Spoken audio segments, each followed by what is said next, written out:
পীর মুর্শিদ খাজা ওসমান হারুনি বা হারওয়ানি উনি বললেন, বাবা তোমার মধ্যে পূর্ণতা চলে এসেছে, আসো আসো আমি তোমাকে নিয়ে যাই, তোমাকে নিয়ে আমি আল্লাহর ঘরে, তোমাকে আল্লাহর দরবারে শুভে দিব। ওনারে নিয়ে ওনার পিছে সোজা খানায় কাবার সামনে চলে গেলেন। মক্কা শরীফ খানায় কাবার সামনে যে খানায় কাবার সামনে পৌঁছে আল্লাহর ঘরে তাওয়াফ করে বললেন, আল্লাহ আমি তোমাকে আমার গরিব নওয়াজকে দেওয়ার জন্য এসেছি, তুমি কবুল করে নাও। গরিব নওয়াজ শুনতে পেলেন গায়েব থেকে আওয়াজ আসতেছে, আল্লাহ পাকের কুদরতি আওয়াজ। আল্লাহ পাক বলেন, আমি তোমাকে কবুল করে নিলাম। ওই মুহূর্তে গরিব নওয়াজ বলেন, আল্লাহ ও আমার পীর মুর্শিদ আল্লাহকে বলেন, আমাকে কবুল করেছেন, আমি এতে বড় খুশি না।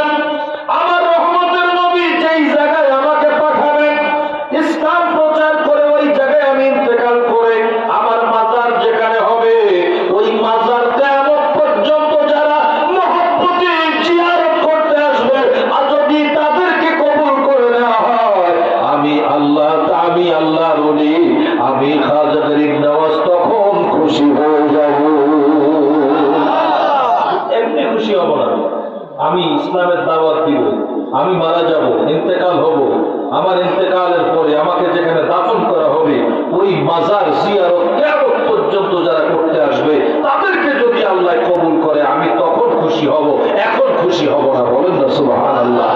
গায়েব থেকে আওয়াজ আসলো, ও খাজা ওসমান হারুনি, গরিব নওয়াজকে বলে দাও, বলে দাও, বলে দাও, আমি আল্লাহ কবুল করে নিলাম, যারা গরিব নওয়াজের জিয়ারতে আজমির শরীফ যাবে আমি আল্লাহ তাদেরকেও কবুল করে নিলাম। মহব্বতে বলেন না সুবহানাল্লাহ। ও বন্ধুরা আমার, বাবাজিরাম, সেই গরিব নওয়াজ যাকে জিয়ারত করাইয়া আল্লাহর ঘর তাওয়াফ করাইয়া আল্লাহর হাবিবের দরবারে পীর ও মুর্শিদ নিয়ে গেলেন দয়াল নবীর দরবারে শুভে দেওয়ার জন্য। আমার নবীর দরবারে জিয়ারত চলতে লাগলো। হঠাৎ করে রওজা শরীফ থেকে আওয়াজ আসছে, মুঈনুদ্দিন, মুঈনুদ্দিন, বড় করে কোন আল্লাহু আকবার। হয় নাই, আওয়াজ ওয়াজ করা যায় না, আর একটু জোরে করে আল্লাহু আকবার, আরো বড় করে কোন আল্লাহু আকবার। এই আওয়াজটা কিন্তু কাজে লাগবে বাবা, মহব্বতের আওয়াজটা একদিন আপনাকে জান্নাতে টেনে নিয়ে যাব। এই আওয়াজ ভালোবাসার আওয়াজ, যে আওয়াজ দিতেন হযরত বেলাল রাদিয়াল্লাহু তাআলা আনহু। মহব্বতে বলেন না সুবহানাল্লাহ। হযরত বেলাল দুনিয়ার মসজিদে আযান দিতেন, ওই আযানটা পৌঁছে যেত খোদার সপ্তম আসমানে বাইতুল মামুরে, যেখানে ফেরেশতারা নামাজ আদায় করতেন। মহব্বতে বলেন না সুবহানাল্লাহ। আমরা কইতে গেলে তো মনে হয় যে বেশি কষ্ট হয়ে গেছে। হযরত বেলালকে আমার দয়াল নবী বললেন, সহিহ বুখারী দ্বিতীয় খণ্ড কিতাবুল মাগাজি বাবুল বদর, এখানে হাদিস আছে আল্লাহর নবী বদরের যুদ্ধে বলেন, বেলাল আযান শুরু করে দাও, আযিন ইয়া বেলাল আযানান সামহান। হযরত বেলাল এমন আযান শুরু করে দিয়েছিলেন যে আযান শুনে কাফেরদের হাত থেকে তরবারিগুলো কাঁপতে কাঁপতে জমিনের মধ্যে পড়ে গেছে। সাথে সাথে বদরের বিজয় হয়ে গেল। আল্লাহু আকবার বলেন।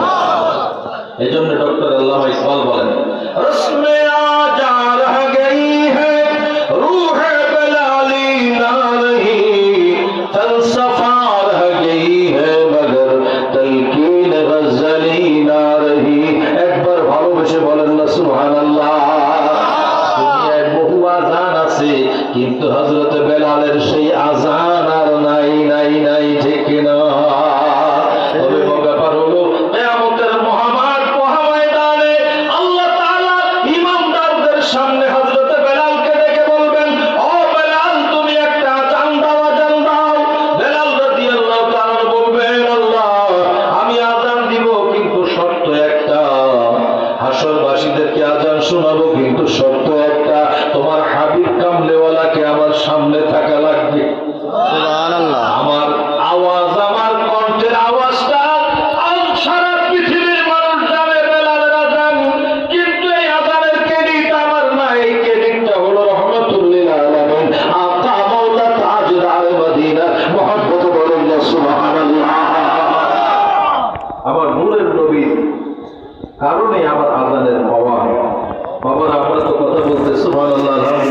গেলে আমাদের মনে হয় কত কষ্ট হয়ে গেছে। না না, একটু শক্তি দিয়ে, ভালোবাসা দিয়ে, ভক্তির সাথে শক্তি দিয়ে মাঝে মাঝে একটু চিৎকার দিবেন, যে চিৎকারে কাজ হয়।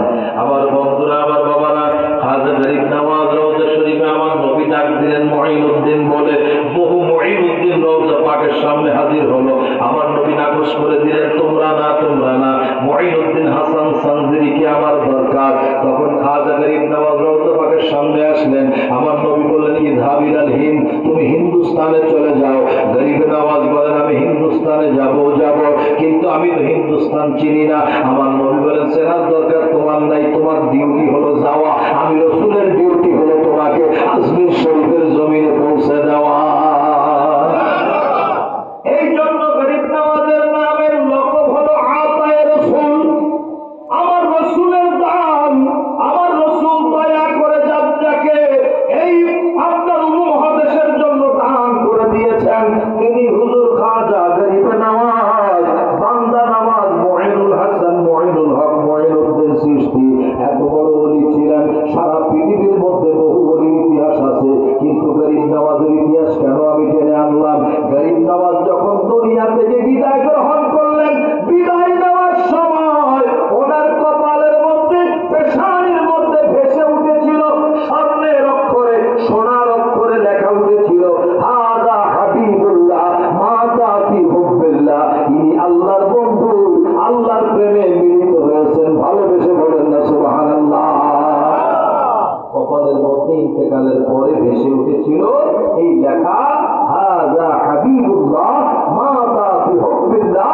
ইনি আল্লাহর বন্ধু, আল্লাহর প্রেমে আল্লাহর সাথে মিলিত হয়েছেন। মহব্বতে বলেন সুবহানাল্লাহ। সেই গরিব নওয়াজ 1 লক্ষ মানুষের ভিতরে ঢুকতেছেন, মনে আছে? 1 লাখ মানুষ হিন্দু, যারা মূর্তির পূজা করে, মূর্তি পূজারী। এই মূর্তি পূজারীর মধ্যে তিনি প্রবেশ করতে চেষ্টা করলেন। ওনার ভক্তরা বলল, সাগরেরা বলল, না না না, তোমরা প্রবেশ করো না। হুজুর, আপনি প্রবেশ করবেন না, এখানে 1 লক্ষ মানুষ আপনারে মানবেনি। এটা দেখার দরকার নেই, কি করি তাই দেখ। সুবহানাল্লাহ। হুজুর খাজা গরিব নওয়াজ ভিতরে প্রবেশ করলেন। প্রবেশ করে তাদের যেই স্টেজের মধ্যে স্বর্ণের মূর্তি আছে, ওই স্টেজের উপরে সোজা দিয়ে উঠলেন। উঠে দাঁড়িয়ে গেলেন। দাঁড়িয়ে যেয়ে বলতে লাগলেন, ও বাবারা, তোমাদের কাছে অনুরোধ করি, তোমরা এই মূর্তির পূজা করো না, এটা হারাম, এটা শিরক। সুবহানাল্লাহ। 1 লাখ মানুষ যারা বাপ দাদা 14 গোষ্ঠী এই কাম করে, তারা কি ফিরবে সহজে? কয়, হুজুর আপনি কোন জায়গায় বলবি সাহেব? হ্যাঁ, এই আপনার পীর ফকির এখানে চালাইয়েন না, আরেক দিকে যান, আমরা যা করতেছি করতে দেন। গরিব নওয়াজের চেহারা লাল হয়ে গেছে। সুবহানাল্লাহ। এমন চেহারা, যদি কোনো দিকে তিনি তাকাইতেন, যদি জ্বালানি হালাতে আগুন হলে যেত, আগুন। ওর জন্য একটা পাথর ছিল, যখন জ্বালানি হালাত আসতো ওই পাথরের দিকে আগে তাকাতেন। পাথরের দিকে তাকানোর পরে জালুয়াটা কিছুটা যখন আপনার স্বাভাবিক হতো, তারপরে মানুষের দিকে তাকাতেন। সুবহানাল্লাহ। কেমন জালুয়া তাও একটু শোনেন। আমাদের লেখা কিতাব না, ব্রাহ্মণবাড়িয়া বড় হুজুরের লেখা মাজালিসে সিরাজি, সুন্নি আলেমের নাম, তাদের বড় হুজুর মাজালিসে সিরাজির মধ্যে লিখছে, হুজুর খাজা গরিব নওয়াজকে বেশি বিরক্ত করত কে? পৃথ্বীরাজ। পৃথ্বীরাজ বা পৃথ্বীরাজ এত জ্বালাতন করতো, কিন্তু পৃথ্বীরাজ পারে না। তো পৃথ্বীরাজের মেয়ে বলতেছে যে, আমার আব্বা কার সাথে যুদ্ধ করে, পারে না, একটু দেখে আসি তো। তো গরিব নওয়াজ তাঁবুর মধ্যে কোরআন শরীফ তেলাওয়াত করতেছিলেন, কোরআনের হাফেজ ছিলেন, কোরআন শরীফ করতেছিলেন। হঠাৎ করে ওই তাঁবুর বাহিরে দাঁড়িয়ে খটখট করে আওয়াজ করতেছে, পায়ের আওয়াজ। আচ্ছা বলেন তো, আম গাছে আম হয় না কাঁঠাল হয়? হ্যাঁ, তো পৃথ্বীরাজের ঘরের মেয়ে বিয়া হবে নাকি আগে বলা হবে? খটল মটল করতেছে দাঁড়িয়ে। তো এখন গরিব নওয়াজ একটু ছোট্ট করে বাইরে তাকালেন, কে এরকম আওয়াজ করে? যখনই তাকালেন, ব্রাহ্মণবাড়িয়ার হুজুর মাজালিসে সিরাজের মধ্যে লিখছে, আমাদের হুজুর না, এগো হুজুর, তিনি লিখছেন যে যেই খাজা গরিব নওয়াজ ওই মেয়েটার দিকে তাকালো, কে আসলো বলে, তাকাবার সাথে সাথে মেয়েটার জবানের মধ্যে ঈমানের কালেমা চলে আসলো, আর সাথে সাথে সে কোরআনের হাফেজ হয়ে গেল। হাফেজা মুহাম্মদ বলেন না সুবহানাল্লাহ। আস্তে করে ওখান থেকে বাড়িতে যে বাপের বিরুদ্ধে শুরু করে দিল সংগ্রাম, যে আমি আর তোমার দলে নাই পেয়ে গেলাম, আমি এখন ওই হুজুরের দলে, সেই হুজুরের কারণে আমি ঈমানের কালেমা এবং কোরআন পেয়েছি। আল্লাহু আকবার বলেন। সেই গরিব নামাজের জালওয়া, সেই গরিব নামাজের জালওয়া, যিনি চাইলে মুহূর্তের মধ্যে আল্লাহ পাক আল্লাহ তার দোয়া এবং চাওয়া কবুল করে থাকেন। কিতাবে আছে কারামাতুল আউলিয়া হাক্কুন, ওলিদের কারামত সত্য। যদি কেউ ওলিদের কারামতকে অসত্য মনে করে হবে না। নূরের নবী ১৫০০ বছর আগে বলে গেছেন যে ওলিদের কারামত সত্য। সুবহানাল্লাহ। এই ক্ষমতাটা দেখে বড় করে কর আল্লাহ দিয়েছে। আমার বন্ধুরা, আমার বাবাজিরা, যেটা বলতেছিলাম, হুজুর খাজা গরিব নওয়াজ স্টেজ দাঁড়িয়ে যে বলতে লাগলেন, তোমরা যে স্বর্ণের পূজা করো, মূর্তির পূজা করো, এটা সম্পূর্ণ শিরক, এটা করো না। আমার আল্লাহর রাস্তায় ফিরে আসো, আল্লাহর রাস্তায় ইবাদত করো, আল্লাহর দিকে আসো। এই আহ্বান করলেন, সাথে সাথে তারা নাকচ করে দিল। তখন গরিব নওয়াজ বললেন, তোমরা আসলে ভুল পথে আসো। তাদের সাথে মোটামুটি একটা ফাইট শুরু হয়ে গেছে। একা গরিব নওয়াজ দাঁড়িয়ে বললেন, আমি তো একা, তোমরা তো ১,০০,০০০ মানুষ। তবে একটা কথা জেনে রেখে দাও, তোমরা যেই স্বর্ণের পূজা করতেছ, ওই স্বর্ণের মুখ থেকে যদি কথা বের হয় আমি সত্য না সে সত্য, কোনটা মানবা?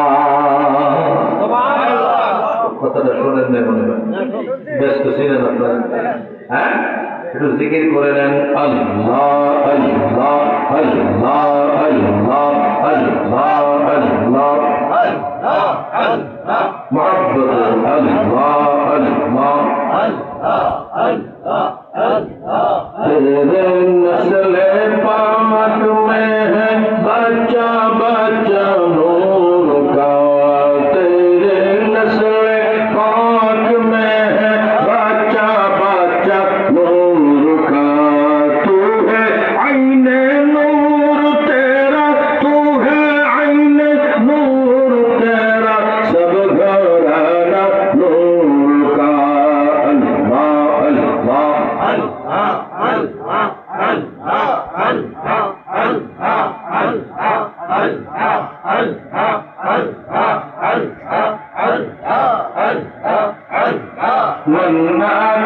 जम दर जमीनो आसमां, मन्ना गुंजम दर जमीनो आसमां, लेकी गुंजम दर कुलूब मोमिना। अल्लाह अल्लाह अल्लाह अल्लाह अल्लाह अल्लाह